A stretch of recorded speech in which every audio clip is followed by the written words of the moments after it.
Muito boa noite. Voltamos aqui com algumas curiosidades aqui sobre o tempo.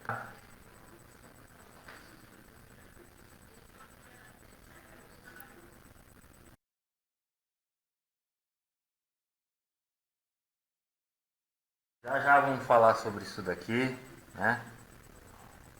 O que é isso? Tá, enquanto vai aqui, ó,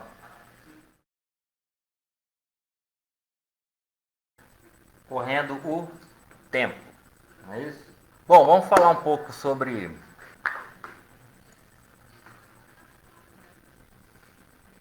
o tempo. Como eu já disse, é uma categoria abstrata. Quando foi que surgiu a necessidade de se medir o tempo? Teria sido com o ser humano? A necessidade de marcar o tempo nasce com o ser humano? O que você acha? Pode comentar aí no stream. Quem estiver aí participando agora dessa live, pode deixar o seu comentário. Esse material aqui vai ser editado, tá certo? Para o vídeo do canal, no canal do YouTube. A gente com a contribuição aí de filósofos, linguistas, né? Eu estou aí em contato com uma contribuinte muito importante aí que é a Fúvia Lucas Vieira, né, que estuda tecnologias e propostas tecnológicas educacionais. Ela é linguista. E tem outros aí contribuidores, né? Eu vejo sempre aí muitos textos do geógrafo Maurício Lobadini. Tem muita gente produzindo. Quem sabe juntar aí alguns amigos, né, para fazer uma revista novíssima social, uma ideia. Pode ter contribuidores nos textos, uma revista para assinante, material legal de qualidade que a gente possa estar produzindo e oferecendo. Também disponibilizar uma revista virtual para permitir o acesso, né, o material artístico, de repente, né, incentiva também o material físico. Tudo bem? Bom, vamos lá. Vamos falar um pouco sobre tempo. Por que a semana tem 7 dias? Qual a origem dos nomes dos meses do nosso calendário? Com que objetivos se periodiza o tempo? Quais são os critérios usados nessa divisão do tempo em períodos? Quais são as informações sobre os relógios mais antigos? Sobre os calendários? São muitas perguntas, né? Vamos procurar compreender. Pode parecer fácil descobrir a informação. Quem dividiu a história nesse modelo tradicional que a gente conhece, muito aí mencionado como um modelo francês, quadripartite, entre história antiga, história medieval, história moderna e história contemporânea. Na verdade, se você fizer uma pesquisa, você vai perceber que essa informação é muito difícil de encontrar. E se você pensar, para que serve a história? Muitos alunos perguntam isso, muita gente pergunta, para que serve? Qual a utilidade da história? É uma boa pergunta. Às vezes ela é feita no momento inapropriado, quando está mais do que evidente a importância da história. Mas quando se tem realmente uma curiosidade por isso, ela é uma excelente pergunta. Vamos imaginar que algumas origens, a busca pelas origens, o Mark Bloch já mencionou isso com muita propriedade, a busca pelas origens das coisas, do mundo, do ser humano, é alvo de uma constante tentativa de construção ao longo de vários tempos históricos. E qual que seria então a importância disso? Saber de como as coisas nasceram. Quem nasceu primeiro, o ovo ou a galinha? São questões filosóficas, mas que revelam a importância enorme que a história tem, porque não é fácil encontrar algumas informações e é necessário muita pesquisa, às vezes, para encontrar uma informação. E hoje, com a tecnologia disseminada, pode parecer mais fácil. Você tem um banco de dados, por exemplo, Google. Né? Você entra lá no Google, digita lá quem dividiu a história em 4 partes. Talvez você não vai encontrar. porque é muita informação sobre isso e essa acabou se tornando uma informação talvez rara. Bom, eu havia esquecido quem foi que utilizou pela primeira vez esse sistema. Me parece que foi o Robin George Collingwood, que foi um historiador e arqueólogo britânico. Quem puder me ajudar nessa pesquisa, trazer a informação com uma prova disso, vai ser melhor, tá? Porque eu encontrei essa informação no próprio currículo aí do Estado de São Paulo, na matriz, tá? Na matriz curricular, que foi criada aí já desde a década de 90. Eu disse que o ensino de história começou institucionalmente no Colégio Dom Pedro II, no Rio de Janeiro. Na verdade, a proposta de leitura de estudantes lá no Rio de Janeiro, em 1827, né, culminou na criação desse colégio 10 anos depois, em 1837.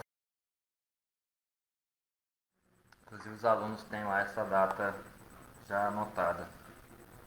Bom, então, vamos lá. Esse sistema, esse modelo quadripartite, que é muito criticado, né, e tudo, mas ele também é muito endossado, utilizado. Aqui no Brasil também existe um modelo quadripartite de divisão da história do Brasil. Depois eu vou mencionar quem foi que criou esse modelo. Numa outra aula, tá? Numa outra aula, quando a gente focar mais em história do Brasil.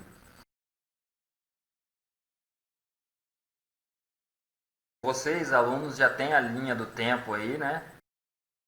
Da história do Brasil, que é dividida em período colonial, ou Brasil colônia, período imperial, ou Brasil império, e o período republicano, ou Brasil república.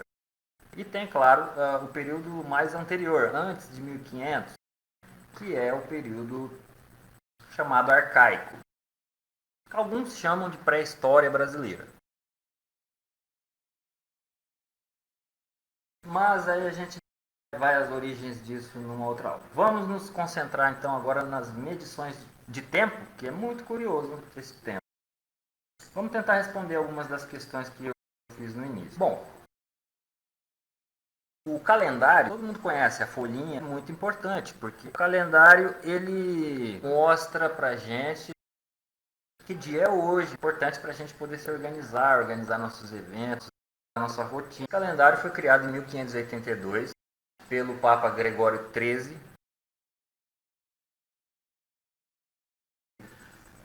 É um calendário solar e lunar, constituído dos anos, que são medidos pelo movimento aproximado da translação da Terra em torno do Sol. E ele é lunar na medida que os meses são a totalidade das 4 fases da Lua. Dura aí aproximadamente cada fase 7 dias. Por isso, a semana tem 7 dias. O mês é constituído de 4 semanas, que são as 4 fases da Lua completas. Mais ou menos, né? Esse calendário foi adaptado de um calendário mais antigo, esse calendário que hoje a gente chama calendário gregoriano ou cristão, mas ele já era um modelo que foi criado de um calendário que se chamava Juliano, e esse calendário, pelo próprio nome, né, foi criado pelo Júlio César, o imperador romano. Ele não era tão preciso como este calendário gregoriano. Mas você sabia que nem todos no mundo seguem este calendário? Sim, nem todos os povos, nem todos os países, nem todas as regiões do mundo estão no ano de 2020, por exemplo. Curiosidade, a China está atualmente no ano 4718. Eles seguem os meses também, né, de uma forma semelhante à nossa, mas eles utilizam representações de animais. Agora, no último dia 25 de janeiro, que é quando vira o ano para eles, para nós é 1º de janeiro, iniciou-se aí o ano do rato. No calendário judaico, nós estamos no ano de 5.700 780, que é seguido desde a criação da Terra, de acordo com a teoria criacionista. Algumas curiosidades, por exemplo, na Etiópia se está este ano, no ano de 2013. Eles consideram que Jesus nasceu 7 anos depois do que a data fixada. Mas essa discussão ela é muito interessante, tá? E claro que ela não tem, não vai ter uma importância assim muito grande aí para quem está estudando aí, em questão de que vai cair na prova, essas coisas, tá? Fica tranquilo. Inclusive, as datas são pontas de iceberg. Já disse o Alfredo Bosio, crítico literário, a respeito das datas. Todo mundo já viu um iceberg lá no filme do Titanic, por exemplo, né? Que afundou o maior navio na época do século XX. E o que acontece? O iceberg, né, ele tem só uma pontinha para fora. A ponta do iceberg é aquilo que está acima da superfície, né? Só que o bloco de gelo é muito maior em profundidade. Então as datas elas têm uma importância para a gente poder ter uma referência, facilita. Mas não são tudo. Então tem gente que fica decorando as datas. Não é necessário, cada vez menos necessário. Isso foi sendo considerado ao longo do século XX. Porque, de acordo com os metódicos, quem já estudou aí na sala de aula comigo já compreendeu bem, que se tinha uma história mais pragmática, né, e era mais considerada, não só no campo da história, mas todos os campos que envolvem a memória, né, a memorização uma coisa muito importante. Realmente é muito bom você poder memorizar. Algumas pessoas acham chato ficar memorizando, decorando. Isso era até uma exigência alguns anos atrás aí, no ensino de história, inclusive aqui do Brasil. Mas hoje dá-se mais importância à compreensão, né, de todos os processos e a forma como você vai articular, né, os eventos e encadear, não necessariamente memorizando, mais ou menos como também a geografia propõe, né, o estudo. Então, essa lei de Jesus, estudos recentes vêm apontando aí que Jesus teria, na verdade, nascido 4 anos antes dele mesmo, aproximadamente. É como eu falo, né? Como que pode, né? Jesus nascer 4 anos antes dele mesmo, antes de Cristo? Ele nasceu antes dele mesmo? Aí tem uns que falam, Jesus, cara. Na verdade, não é bem assim. Porque descobriu-se aí que a data que ele teria esse personagem histórico, real, verdadeiro, que existiu na história, ele não teria nascido naquele ano fixado para o nosso calendário. Descobriu-se aí fazendo alguns exames laboratoriais aí no Santo Sudário, que é aquele manto que ele utilizava no evento lá da sua crucificação, umas marcas lá. Deu para presumir alguma coisa e cruzando já com algumas outras fontes, algumas informações mais raras aí, alguns estudiosos chegaram a essa conclusão. Que vem sendo até bem aceita aí no meio científico. Mas não é por causa disso que vai se modificar o calendário, né? Seria uma coisa um pouco absurda fazer essa mudança, porque já faz muito tempo que está convencionado, enfim, ninguém propôs esse tipo de mudança, ou se propôs também, não teve sucesso. Até agora, pelo menos. Então não houve nenhuma mudança nesse sentido. Né? Já na Etiópia existem outras, né, suposições aí, por isso eles estão lá em 2013. Interessante, né? Na Coreia do Norte, por exemplo, eles estão no ano de 108, que é quando nasceu o primeiro imperador lá desse regime aí atual. Na Tailândia eles estão no ano 2563. No Irã eles estão em 1398. Tem também o calendário islâmico, não tem a data exata, mas ela é contada a partir da fuga de Maomé, né? Que foi um evento marcante para a religião. Muitos países árabes estão em 1400 e alguma coisa, tá? O Japão está no ano 2, apesar dele seguir o calendário gregoriano, ele também se pauta legitimação sempre dos imperadores do domínio imperial. Existem vários calendários, né? Tem até uns calendários indígenas aqui no Brasil, que seguem, por exemplo, não de forma, alguns grupos, né? Não seguem de forma astronômica, como a maioria dos calendários, né? Mas que tem também uma relação, né, com a natureza. Por exemplo, os plantios, né, a colheita. Tem até um poema famoso que é muito utilizado, você que estudou história aí recentemente na escola pública, aí, pelo menos nos últimos 5 anos, deve ter visto isso com o professor de história do povo indígena, né? Deixa eu ver se eu acho aqui, porque é bem legal. Olha lá. Calendário indígena, né? Janeiro, mês de milho. Fevereiro, mês de abóbora. Março, mês de batata. Abril, mês de curso d'água. Maio, mês de banana. Junho, mês de timbó. Timbó é um veneno que eles utilizam para deixar o peixe adormecido, né, e que não faz mal para a ingestão humana. Assim eles, né, não precisam pescar ou capturar o peixe, né, o peixe fica boiando ali. Junho, mês de periquito.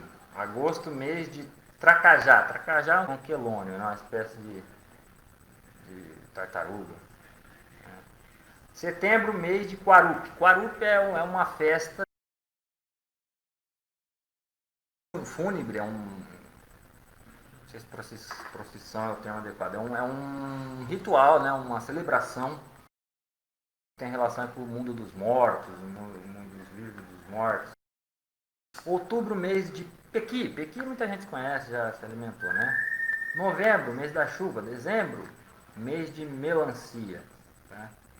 Isso aqui foi escrito aí pelo Tavala Trumai, do Parque Indígena do Xingu. Tá? A fonte é lá de 1996, lá do MEC, né? Bom, então sobre os calendários, basicamente é isso daí. Vamos falar agora um pouco dos relógios. Os relógios mais antigos,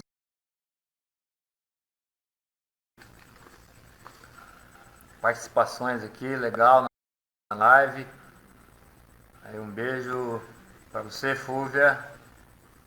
Devemos seguir o calendário egípcio? Pois é, o relógio mais antigo é o relógio egípcio, né? Que é o relógio de sol, também conhecido como gnomo. Esse relógio é o relógio de sol, também é mais conhecido como o relógio de sol. Tá?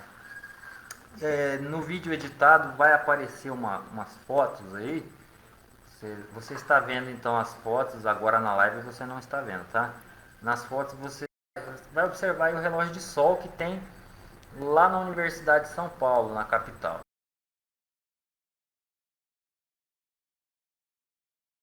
Na Praça do Relógio Solar. Né?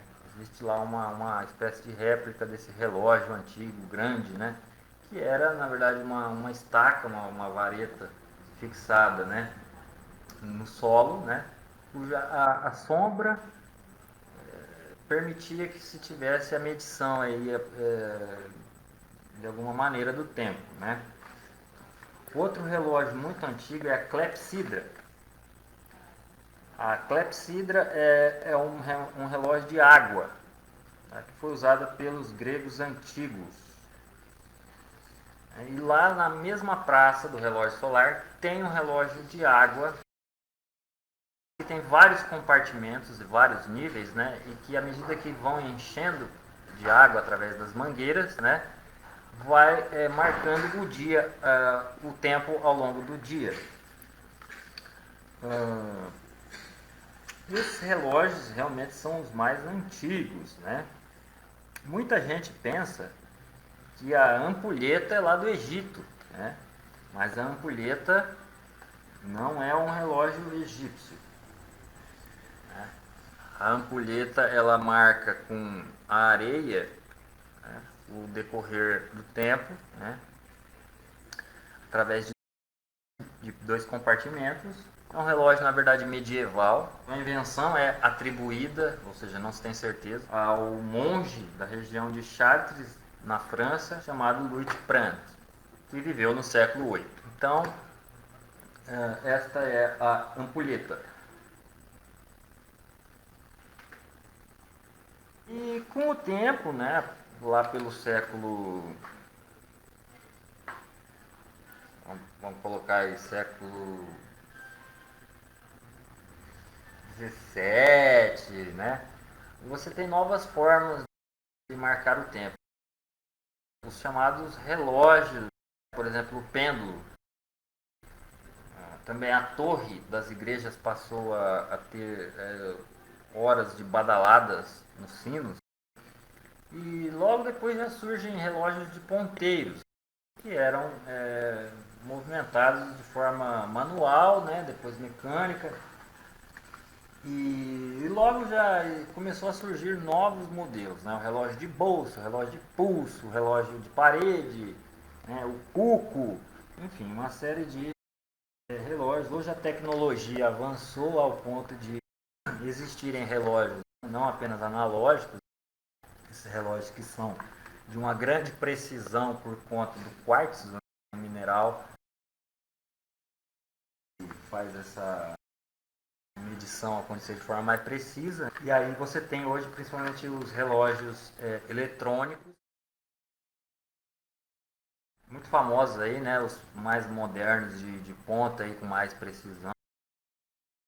São os relógios americanos e os relógios japoneses, tá certo? Então é um tema divertido, né, para quem gosta de relógios aí pesquisar, tá? Bom, então falamos de várias coisas hoje. Agora a questão do calendário cristão, né, antes e depois de Cristo, né, e a não mudança convencional é mais ou menos o que acontece com o termo pré-história, que é um termo inadequado, mas como ele foi muito utilizado já há um bom tempo, né, continua se utilizando, mas fazendo, né, de forma consciente, crítica. Acho que isso ficou também bem claro.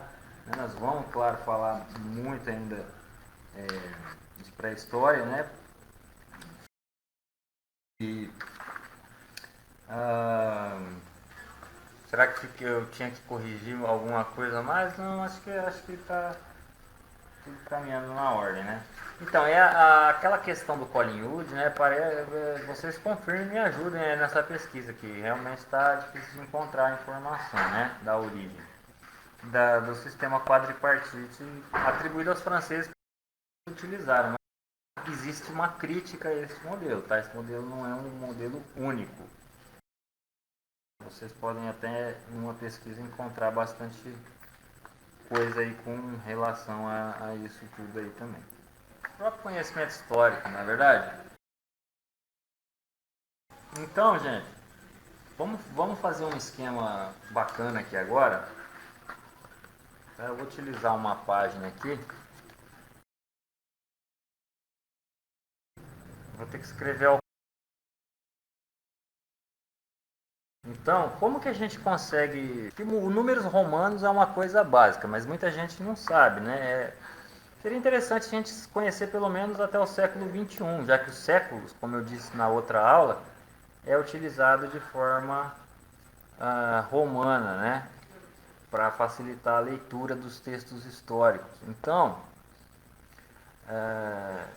como que a gente faz o 1, né? O século I, número romano? Você faz, então, como a letra I, né? Aí a regrinha é assim, vai de 3 em 3, tá? Então, um pauzinho, 2 pauzinhos, 3 pauzinhos. 2, 3, em número romano. Aí você vai fazer o 4. Mas para entender o 4, a gente vai lá no 5. Que é assim, o 5 ele é representado com a letra V. A letra V é o 5. E o 4 é como se fosse 5 menos 1. Então, você faz o V e coloca antes do V, né? Antes do V, o pauzinho simbolizando a subtração do número 1. E o 6 vai da mesma forma, só que você vai colocar depois do V. É como se fosse o 5 mais 1. 1, 2, 3, 4, 5, 6. Aí você tem o esquema de 3 em 3 funcionando. Você vai ter o 5, o 6, o 7 vai ser 5 mais 2. E o 8 vai ser 5 mais 3. O V, 3 pauzinhos. Chegamos no 8.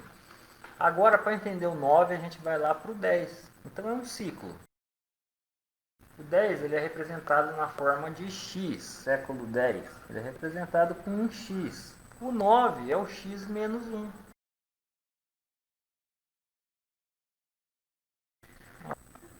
Menos 1.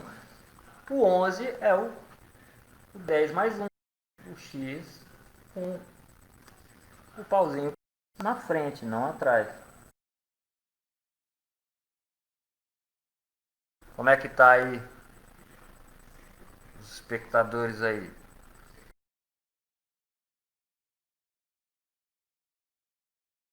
Olha lá, uma pergunta sobre o calendário. No que o calendário maia poderia interferir nas interpretações atuais sobre o tempo? Os maias, eles tinham um calendário, não, vários, né? Num dos documentários eu mostrei um dos calendários, né? O mais famoso é aquele redondo, né? Que tem uma imagem, né? Com a língua, mostrando a língua, né? Aquela um calendário cheio de figuras zoomórficas, enfim, né, formas de animais, antropomórficas, enfim. É um calendário muito preciso. Os maias eram excelentes astrônomos. Existem muitas teorias aí, né? Ah, algumas previsões sobre o fim do mundo.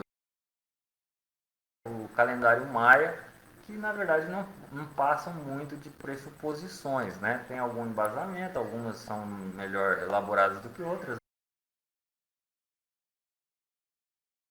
E é um estudo muito bom, muito importante, né? Porque os maias foram uma civilização, né? A gente vai voltar aos maias, né? Porque os maias eles são um pouco mais recentes, é como se fosse no tempo medieval, né? Como os europeus determinaram nessa subdivisão aí da história que a gente viu, quadripartite, né?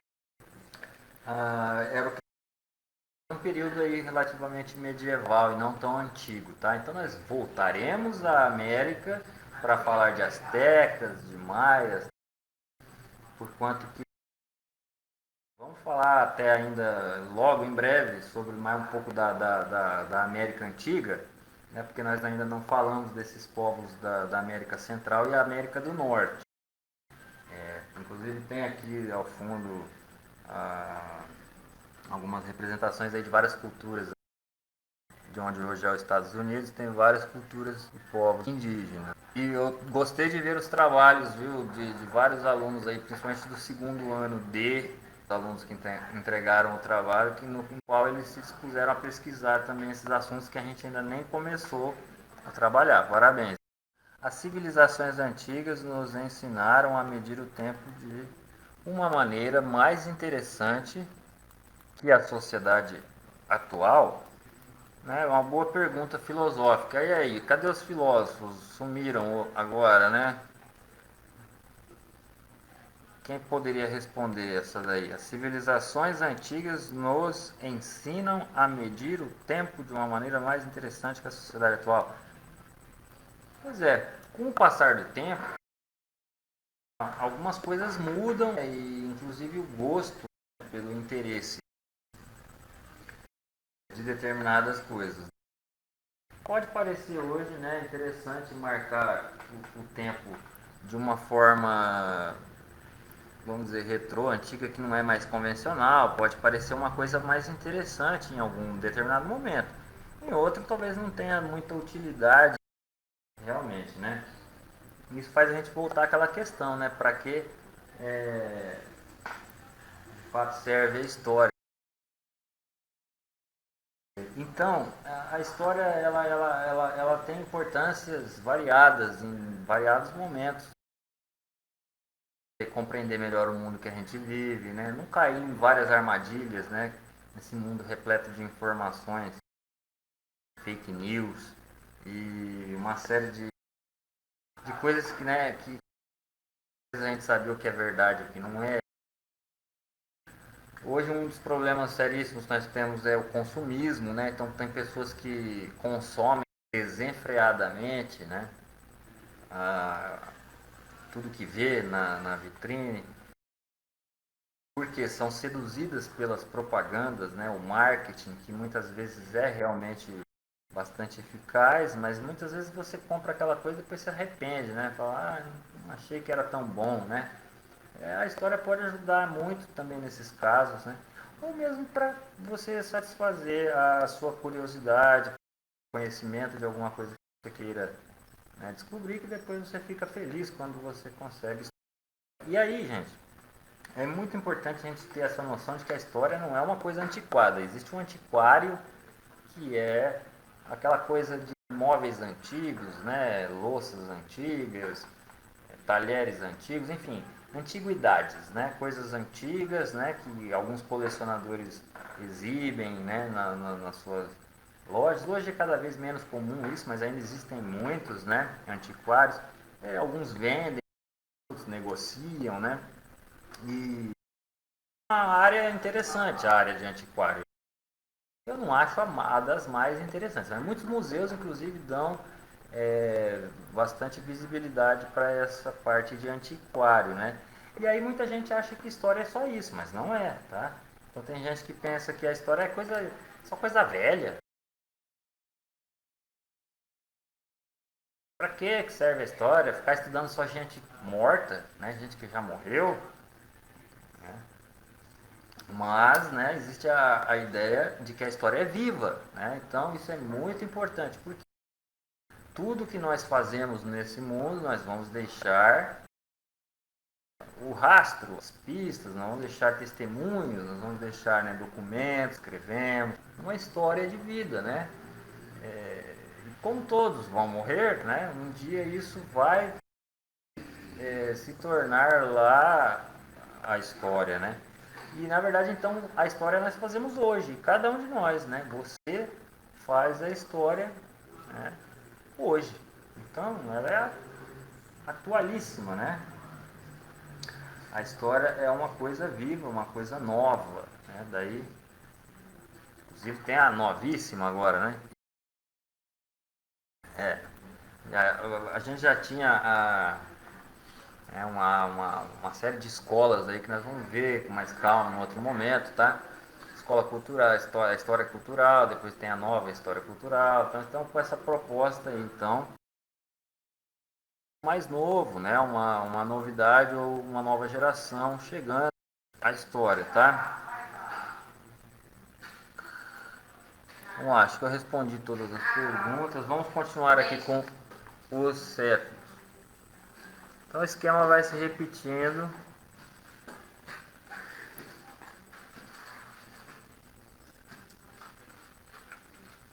de 3 em 3. Aí você tem o 12 e o 13.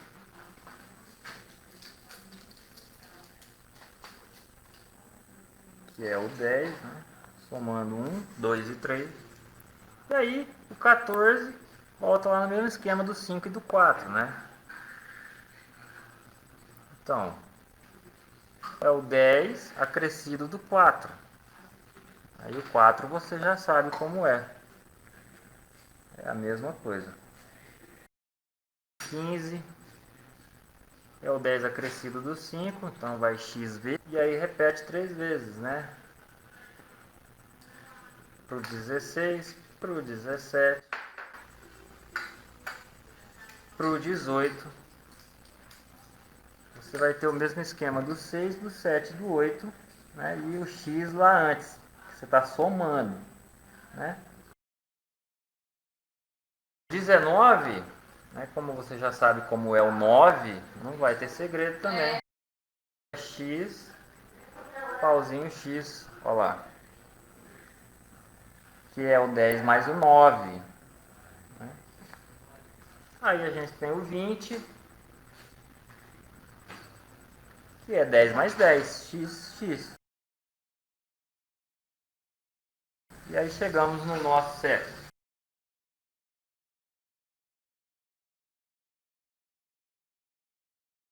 O século 21, né? Que é o 20 mais 1.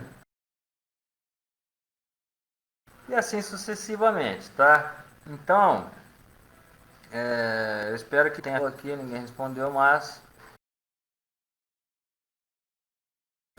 se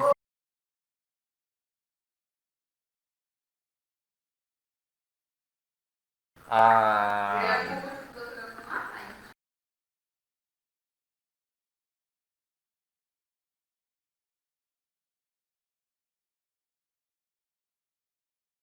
não há necessidade de continuar nos séculos com os números romanos, não chegou ao século 22, né? Como que a gente transfere, né, um determinado ano, uma data, para um século? Muitas vezes você lê um ano, você lê o ano lá e não sabe o século correspondente àquele ano. Então eu vou ensinar um macetinho para você aprender, vai ficar fácil, tá? É uma dica. Quando que com esse vídeo vou encerrar ele e recomeço ele, tá ok? Uma outra aula. Muito boa noite.